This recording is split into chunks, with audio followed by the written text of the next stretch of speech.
There's a lot to think about. So I'm curious. So I want to make sure too. So basically, you said if a founder comes to you, because this is what we heard a lot. I can remember. I mean, I can remember some of the conversations we had in this space like 4 or 5 years ago, and where so if a founder comes to you and says, I've got this great DCC brand. I have Yeah. no interest in ever selling to wholesale. I want to keep control of my brand. That's a big red flag for you as an investor. For me, it is. Okay. And it isn't for others, but for me, it is. And it is for me for a couple reasons. One is the lack of diversification. You have a risk there. And then secondly, how can I help? I mean, I mentioned at the beginning, sort of my whole thesis is, venture investing, but also helping them operationally. And it's harder for me to help a DTC brand that's going alone on their website, operationally. So Karl, that's funny because Chris and I are on the same wavelength. I was wondering, especially given your experience across multiple categories, especially beauty, like, are there categories that you do think are more successful or likely to have more success being still maintaining just D2C sales relationships with their consumers versus, a more diversified approach? that's a good question. Yes. I mean, I do think that there are certain categories that have a greater likelihood of going alone on DTC. I would say high margin, small package size brands where they can reinvest the margin into marketing.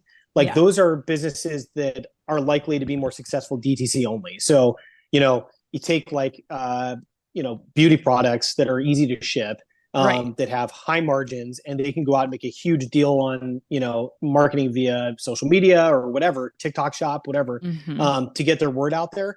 They're going to scale a lot faster DTC, and it'll be easier for them to be successful without getting into brick and mortar retail. No question.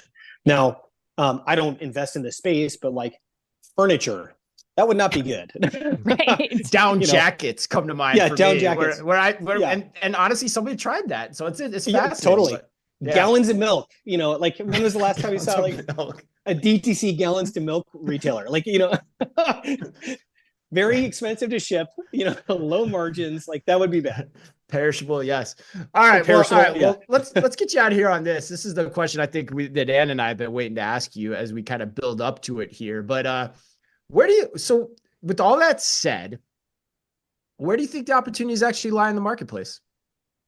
Yeah. I will tell you I have two things that I'm most focused on right now. And these are just sort of conceptual things, then I'll get into specific, more specifics. But first of all, and this is probably obvious, but really, really good leadership teams. That is a requirement. And so you got to have that box checked. And the reason why that matters so much is your business is going to have to pivot many, many, many times. And if you have a decent business with an awesome leader, they will know how to pivot and make the business better.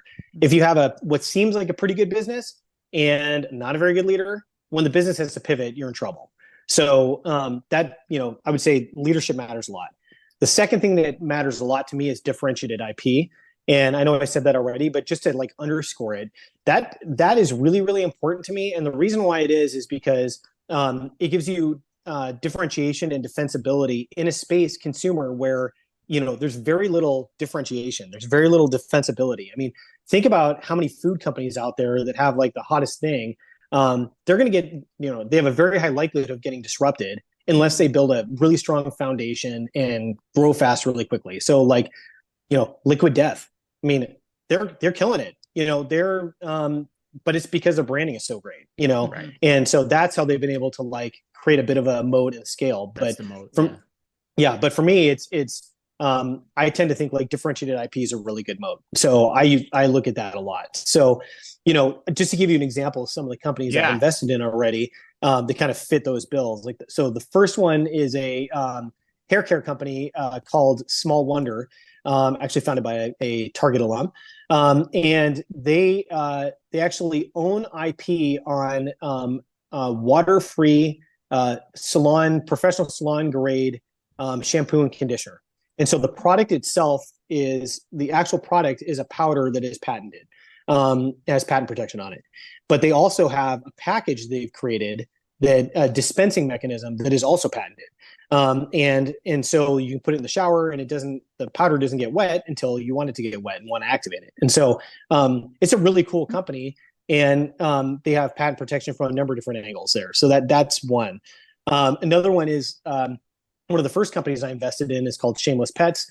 It's a dog treat company made with upcycled ingredients. So they've created a supply chain for upcycled ingredients. So upcycled ingredients are things that would be food waste that are kind of reconstituted into food ingredients that can be eaten. And so it's better for the environment. It reduces waste, and dogs love them. And so they have sort of this cornered resource that allows them to scale. And so that's the second one. I could go on and on. There's a bunch of others. One is a platform that has... No, don't stop. Come